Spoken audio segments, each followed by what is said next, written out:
module on the Matriarchs and the Patriarchs of ancient Israel. Now, we're going to shift a little bit. We've moved our way through Genesis, asking questions about that world behind the text, about the religion or religions or gods that the ancient Matriarchs and Patriarchs might have been relating to, but also we talked a little bit about the way that ancient Israelite authors reinterpreted or maybe understood themselves the way that those gods related to one another, that is, in the person of Yahweh, who was kind of behind them all or working through them all. Perhaps potentially explosive theological conversation there.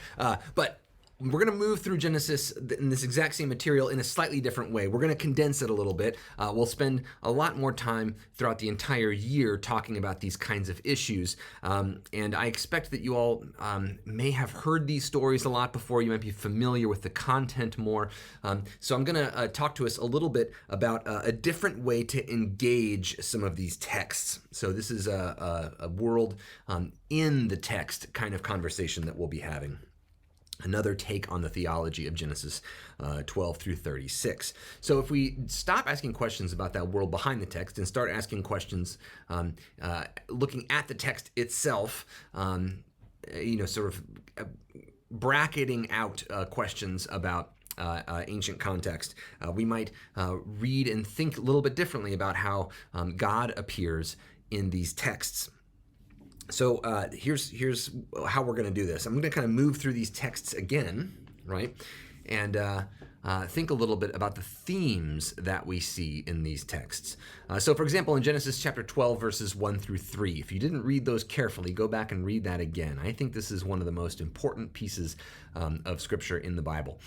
The reason is God shifts from trying to fix the whole earth at once. God shifts to a very specific family for a very specific reason, with a specific goal in mind. That is the blessing to all the nations of the earth.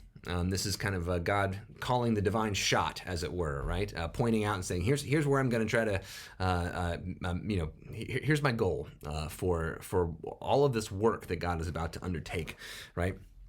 So, for example, what is actually promised in Genesis chapter 12, verses 1 through 3? If you didn't look at it carefully, just go ahead and pause this video, take a look at it, and then try to ask yourself, what is being promised? All right, so you've taken a look at it now. What did you see promised in Genesis chapter 12? Right?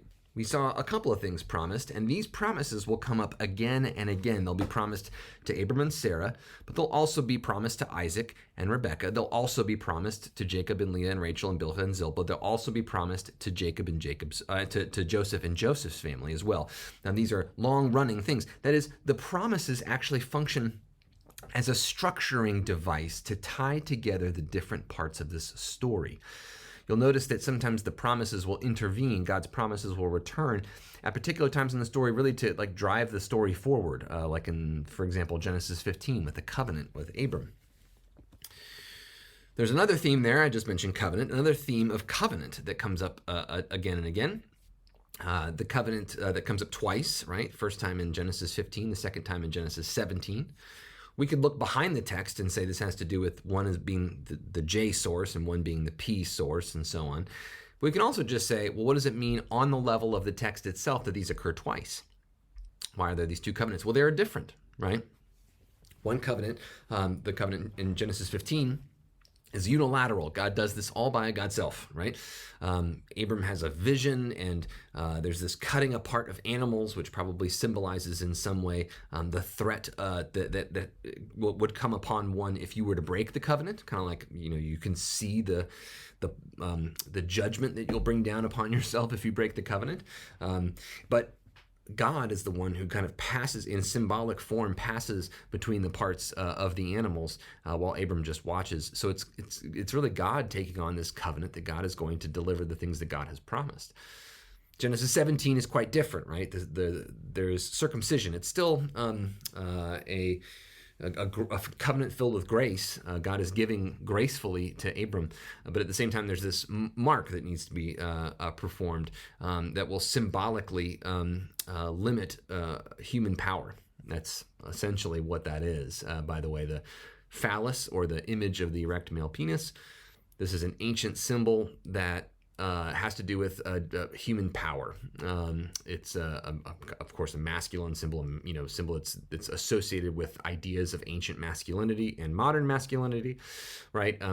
Those symbols haven't gone away, but you can see that the idea of circumcision, right, is that one will cut off a piece of this symbol of male power and give it symbolically to God. There's lots of questions about this to get into, and history of it and so on, but just on the level of the text, the idea there is that there's this kind of belonging in a community, that God is asking this kind of symbolic transformation that is going to be required for entrance and preservation in this community. We'll come back to that question of circumcision later when we talk about the book of Joshua. Okay, so another theme here, this is one of the blessings, right, that God is going to give, the actual blessings that God says that God is going to give in Genesis chapter 12, verses 1 through 3, and as those are repeated throughout the other stories in the book of Genesis, we see that land is a huge promise and progeny. We'll come back to this issue of land time and again in this class. The promise of the land, that is, a land in Exodus we'll read about flowing with milk and honey, a land that provides life and so on. What this land is, exactly what the boundaries of it are not defined yet, but it is roughly synonymous with Canaan in the book of Genesis. Here's an aerial shot of today, what would be Palestine and Israel and Jordan and a bit of Lebanon up there to the north. You can see this is the Dead Sea down here, the Jordan River Valley, part of the Great Rift Valley that originates in Africa that goes up all the way to the Sea of Galilee. And that's up there, where Jesus is associated with the Sea of Galilee, right? So this area around here is what is promised.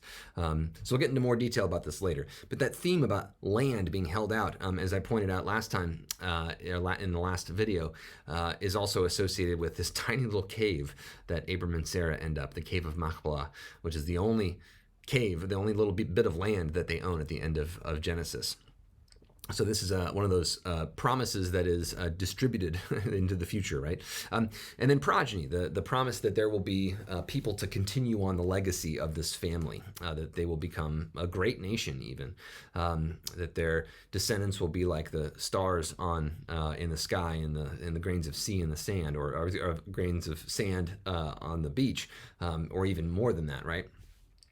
In Genesis 15. So these themes, these kind of promises of God's presence, but also God's blessing, are very specific, right? They're material. There's another theme, though, which is that of threats.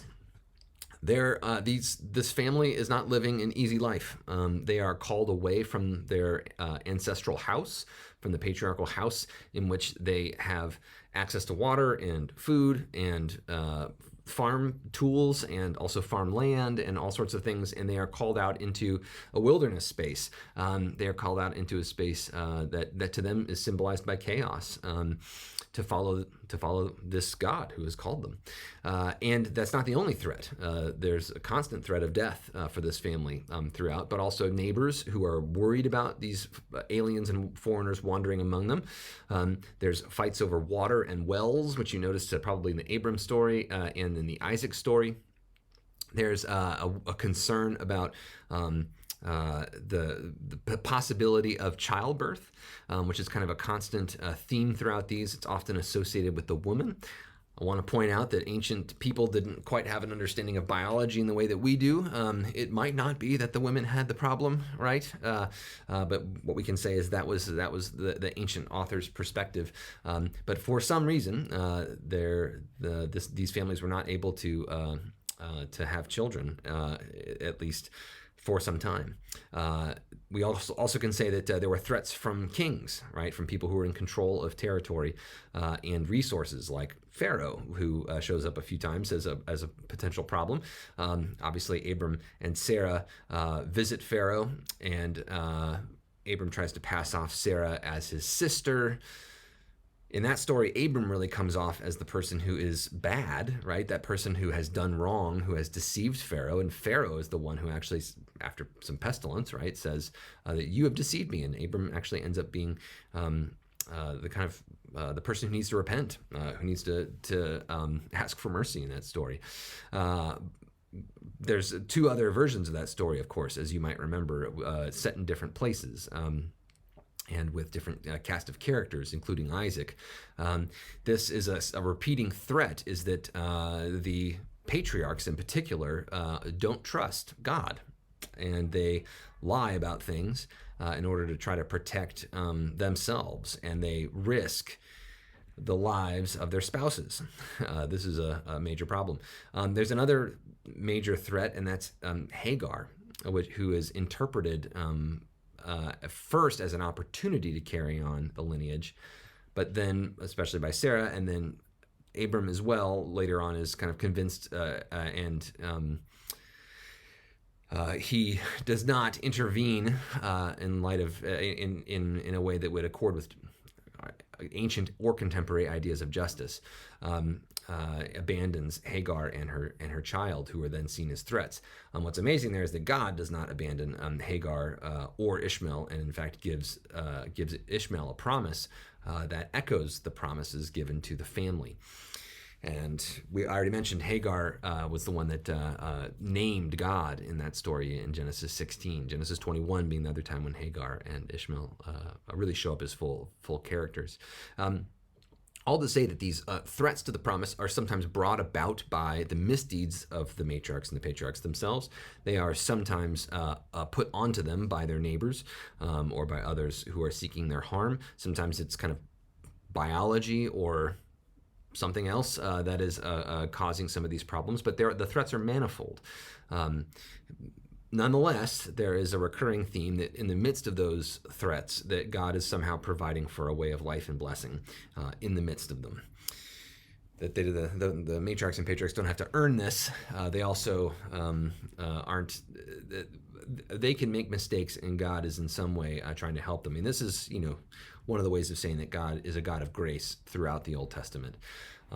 So another theme is blessing, right? That the whole purpose of all of this, that God is going to pick this one family in order to bring blessing to all the nations of the earth.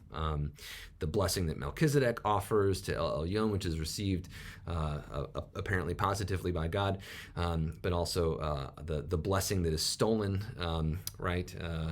Esau's blessing that is stolen by Jacob, but really it wasn't maybe stolen because God wanted it to go to Jacob all along, right? Did you notice that, by the way, that Rebecca acts really as a prophetess? She receives a word from God and acts on it, that she knows where the lineage is supposed to go. Fascinating moment there in ancient Israelite religion. But that also leads us to another theme, which is testing, that God sometimes seems to be almost behind some of these things, or overtly, as is the case in the near sacrifice of Isaac, what's known in the Jewish tradition as the Akedah, which is the Hebrew word for the binding of Isaac. This is a troubling story, a harrowing story. This happens in the book of Exodus, chapter 4, one of the strangest stories in all the Bible. God seems to kind of attack or test in some way Moses and his son as well. These things are unexplained in the Bible. They're not delved into very much. Different theological voices throughout the Bible deal with this in different ways. But the one thing we can say is that at the end of the binding of Isaac story, God says, "Now I know. Now I know that you can be trusted, Abram." Which I need to sit with that every time I read that story, because it doesn't make a whole lot of sense to me. But at the same time, this seems to be something that happens in the life of faith, Old Testament and New Testament alike. Jesus understands some of what he goes through as testing as well, like in the wilderness. So something that maybe isn't doesn't accord with our modern sensibilities, but nonetheless is there in the text. Another theme that recurs again and again is deception. A lot of literary scholars have pointed out that people in the text who often have some kind of marginal identity, So, for example, Rebecca, who is a woman in the house of a patriarch, Isaac, functions as what would be known in literary terms as a trickster, one who deceives. These tricksters are not bad characters. They are often trying to accomplish positive ends that are understood positively in the narrative and would be understood positively according to the social norms of the day. But they often have to go in, they have to fight against or undermine other cultural conventions or of ethics, norms of right and wrong, in order to achieve those ends. So in the Rebecca story, for example, she knows that God wants the blessing to go to the younger son who doesn't deserve it, according to the traditions of her day. So the tradition is that the elder son, Esau, is supposed to inherit all of the blessing of the father and the territory and so on and the resources. But this symbolic blessing is actually seen to be important. That's one thing. And it's seen to have to go to Jacob. And so Rebecca engineers this deception, right, that accomplishes the will of God. God wants this to happen. God tells the angel, right? Rebecca knows. She hears from God that this is what's supposed to happen. So she's accomplishing that. She does something that the text sees as positive, but also in a way that also is seen as deception. It is deception. So that's not seen positively in a way. And it creates problems for Jacob as well, especially in light of his father and his brother. But at the same time, what other power do these marginal characters have? What else could they have done to achieve their ends that they know that they need to achieve? So this is a tension you see throughout the Bible when it comes to ethics and ends. Means and ends is a big question in the realm of ethics. And we won't solve that question today. But I just want to say this is a recurring theme in the Bible that we'll see. God undermining these systems of order that seem to exist as good things, but that may not be. Like, for example, what they call primogeniture, or the giving of the blessing and inheritance to the eldest son. So that's one way of walking through the text. I just walked through and talked about themes that I see throughout the text. And when I say a theme, what I mean is I'm going to look and see if something, a plot point or an action recurs throughout the text. And then I'm going to be able to point to specific stories, specific verses and chapters in which I see that recurring pattern, right? When I see those patterns, I can talk about that theme that is recurring throughout the text. That's another way of talking about, structure. That sometimes themes structure a text. So let me show you this. I'm going to go ahead and move my big head over here. I'm going to put myself marginally in the side. I'm going to go like this. Hi, everybody.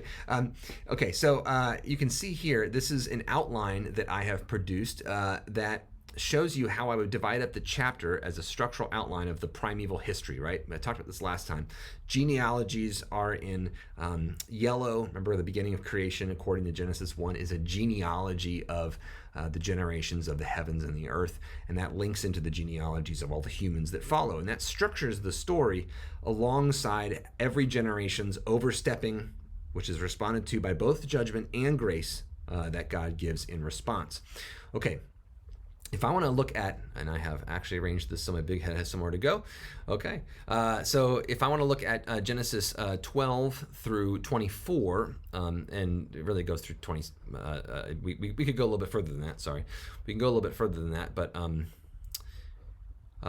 Genesis, so this is Genesis 12 through 24. This is really just the Abram and Sarah and Hagar cycle, right? So you can see this, but I've arranged this according to certain themes that I see throughout the text where they recur, right? So I'm going to point out promises, covenants, and threats. Then I've got a fourth little thing here that is the Lot story. And I'm putting that in yellow just to show you that this Lot character shows up again and again. We don't have time really to talk about Lot right now. I'm trying to stick within my boundaries of time for the week. But if you're interested, let me just say one quick thing about the Sodom and Gomorrah story. The Sodom and Gomorrah story, like many other stories in the Bible, is often interpreted to be focused on sex and giving us an idea in the modern world about what is okay and not okay sexually to do. I would like to say that no ancient interpreters that I know of focused on sexuality, that is, the gender of the people involved in this, as something of concern. ancient interpreters, and there are many, you can look in a concordance and find Sodom throughout the Bible. You need to watch out, though, because modern interpreters have put Sodom sometimes where it doesn't belong in modern translators. They've interpreted things as sodomites. That word doesn't occur in the Bible. And in the New Testament, you'll see that in some letters where they've made it up to translate a Greek word that doesn't mention Sodom. But if you find a good translation that respects the Hebrew text, you'll find that lots of interpreters talk about Sodom and Gomorrah in the ancient world. Ezekiel in chapter 16 sums it up pretty well when Ezekiel says, what was the sin of Sodom?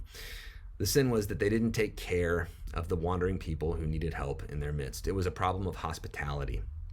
Sodom and Gomorrah is a story about people who see wanderers come into their midst and they want to abuse them. In the modern world, we talk about this in terms of many Christians talk about this in terms of sexuality and especially homosexuality, right? What was wrong was that there were gay people in Sodom or something. This was no ancient person put it like that. What they were upset about was the fact that people wanted to hurt each other using sex in Sodom. All to say, there's a much larger conversation about sexuality in the ancient world and in the Bible.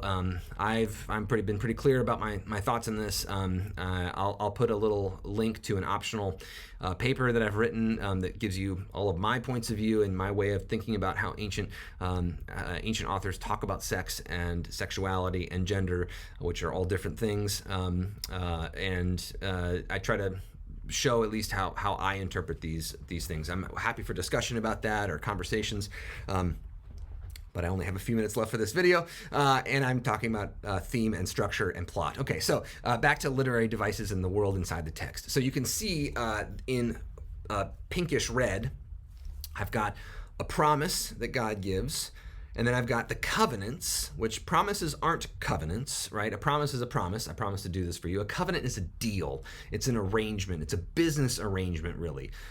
It's amazing in the ancient world.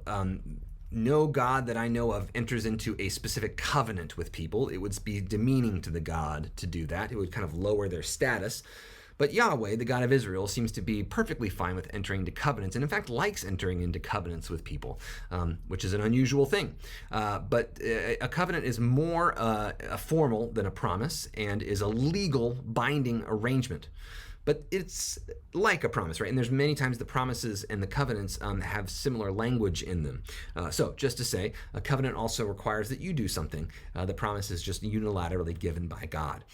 So God gives promises to Abram and Sarah, but obviously also says you need to actually go from your family's house. So there is something required of Abram and Sarah, but it's still graciously given by God. And then we have some problems, right? Abram and Sarah go to Egypt, and Abram gets them all in big trouble because he doesn't trust. Then we have these Abram and Lot stories in 13 and 14, which interject in strange ways. Strange because in chapter 12, Abram seems like he's very scared and weak. In chapter 14, he gets an army and destroys 5 kings in order to save Lot. People have pointed out throughout history, even ancient interpreters have pointed out that Abram seems to jump from one story to the next and sometimes take on new identities. That is, that the Abram and Sarah story seems like lots of little stories that have been gathered together over time, and the editors have not smoothed them out to make Abram one single character. Compare this to the Jacob story, which seems to have a much more consistent characterization of Jacob and a much more clear plot arc. And then compare that in next module to the Joseph story, which is much more plotted out. It's much more carefully plotted than either the Jacob, Leah, Rachel, Bilhah, Zilpah cycle or the Abram and Sarah and Hagar cycle. And if you notice in the Joseph story, there are things at the very first chapter that only really make sense at the end, right? That's foreshadowing when you show something that's about to how that happens later in the story, and then the reader says, oh my goodness, right? The Abram and Sarah and Hagar story seems much more episodic. It's like little stories that hang together one after another that have been tied together and that haven't been smoothed out all the way. This might suggest to us that we've got a few different story cycles that have come to us in different ways. But either way, that's kind of a world behind the text thing. If you look at the text itself, we see this kind of uneven text or uneven narratives in the Abram and Sarah and Hagar cycle. But nonetheless, all three, that is, the Abram and Sarah and Hagar cycle, the Jacob, Leah, Rachel, Bilhah, Zilpah cycle, and the Joseph cycle, all three of those have this repeated theme of the promises and the covenants that are referred to, but also the threats. And they're very similar threats in many of these cases. So, as I said, Hagar and Ishmael are treated as a threat by the people, but actually not by God, right? God ends up following Hagar and Ishmael and meeting them. God receives a name from Hagar, and God blesses them with provision and protection and sustenance and a future. So, in any event, you can kind of read this different ways, right? But then we get two more stories that focus on promise and covenant, and then we get another interjection of the Lot story, and then we have another story where they fall apart, right? Abram and Sarah and Gerar. Abram repeats his problem from chapter 12. But then Isaac is born, the child of the promise. And then we get some stories that, again, interject with problems, right? Can you see that there's a little bit of a way that this is replicating some of those themes and patterns that we saw in the primeval history, just in a slightly different way? That is to say, there's this overstepping that happens time and again. The threats are often responded to poorly by the patriarchs, especially, sometimes the matriarchs as well, and that there's a mixture of judgment, but also of blessing and grace that are interwoven throughout. This seems to be a constant theme throughout the book of Genesis, one of the things that really ties it together in my mind. So let me end with this. How does, think about the world in front of the text a little bit. I'm going to ask a question that we're going to carry with us into the next module on Joseph. And we're going to end up focusing on this for the forum for this next, for the end of this week. So you can think about this now, and all the time you spend thinking about this is going to be rewarded by the forum at the end of the week. You'll have done your work in advance a bit at least. And that is this. Let me just ask you, how do you see God show up in the Abram and Sarah and Hagar cycle? And then how do you see God show up in the Jacob, Leah, Rachel, Bilhah, Zilpah cycle? Do you see God acting differently in these two different cycles? Do you see God appearing in different ways? Do you see God acting in different ways, speaking to people in different ways, expecting different things of people? Do you see that the people characterize God with their speech in different ways when they talk about God? This is something to kind of think about here. If we think about kind of how we appropriate these texts, and I don't want to tell you there's one way to appropriate these texts or understand them or interpret them or preach them or use them. There are millions of good ways to think about these texts. That's why there's not just one sermon on Genesis 12, let's say. There's lots of great sermons on Genesis 12 because there's so many different ways to think about these texts and preach them and teach them. The Holy Spirit can work through these texts in so many different ways, and surprising ways that might enliven our minds, right? Ways that we might have said, wow, I wouldn't have read it like that if I hadn't heard you teach me like that. So, I've many times heard people's interpretations of a story, and I've thought, wow, like that's a good reading of that story. It takes account of the way that the text works, but it interprets it in a way that I wouldn't have expected. I've also heard some bad readings of text. For me, a bad reading of a text means when someone talks about the text and I don't recognize the text, right? I say, well, Abram doesn't do that, or Sarah they don't say that, right?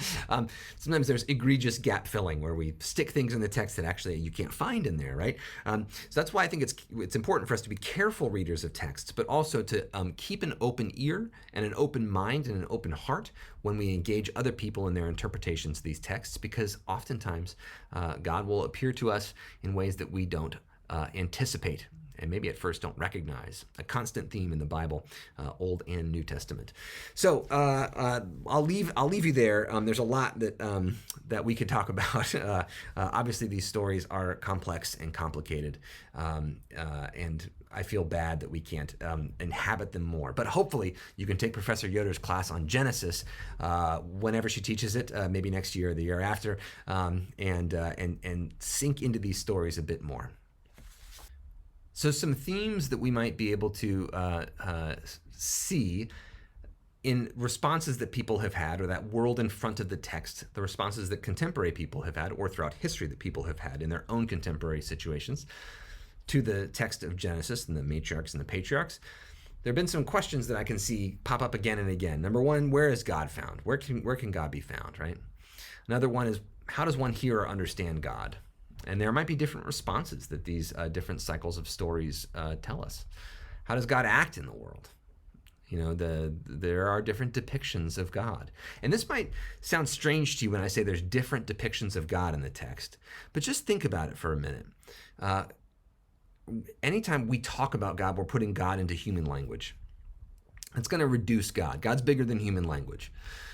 So if I talk about God, I'm giving you my own portrait of God, which may be right or may be wrong, right?